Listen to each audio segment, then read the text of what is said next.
Nako, baka isisi nyo na naman sa mga Duterte to. Bago lumipad si Pangulong Bongbong Marcos papuntang India, sabi ng iba, mangungutang daw sa Bombay. Grabe kayo, hindi naman, ibang dahilan. Ito po sa balita, ang sabi, daraanan ni PBBM sa Villamor Air Base, binulabog ng sawa. Napakalaking sawa niyan. Isang tauhan ng PAF or isang tauhan ng Philippine Air Force, natuklaw. Ikataon lang ba na si Pangulong Bongbong Marcos ay papuntang India or bago lumipad? Sana all lumipad. Papuntang India. Ang sabi kasi nila, masamang pangitain daw ito. Nako po, sino ba kasi yung sawa na yan? Ito, panoorin po natin, baka kilala nyo. Sir, pa-picture din. Ay, sir, ano po naman? Ang laki nga. Ang laki-laki.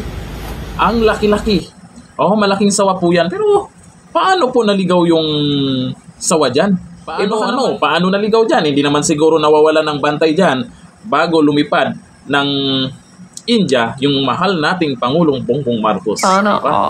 India.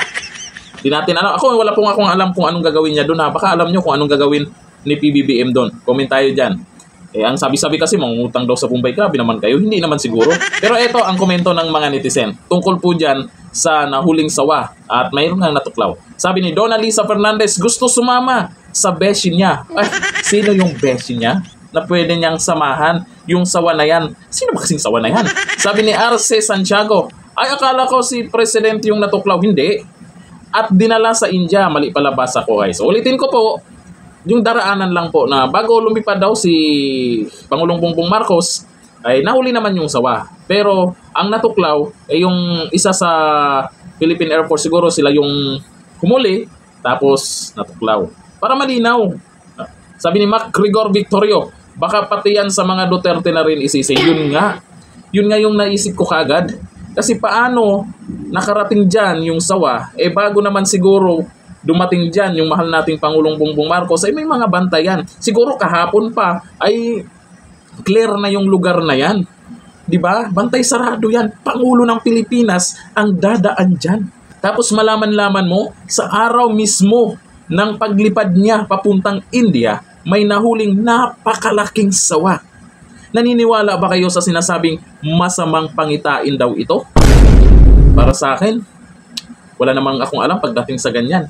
Kayo, naniniwala ba kayo sa ganun? Sana naman maging ligtas yung biyahe ng ating mahal na Pangulong Bongbong Marcos. Sana walang masamang mangyari sa kanya. Diba? Trabaho ng maayos yung Pangulo natin. Diba? Tapos ganito, mayroong sinasabi nilang masamang pangitain. Sana naman may pangunta kaagad dyan para naman makauwi ng maayos ang ating mahal na Pangulong Bongbong Marcos. Sino kayo yung sawa na yan? Hanggang dito na lang. Thank you. Bye.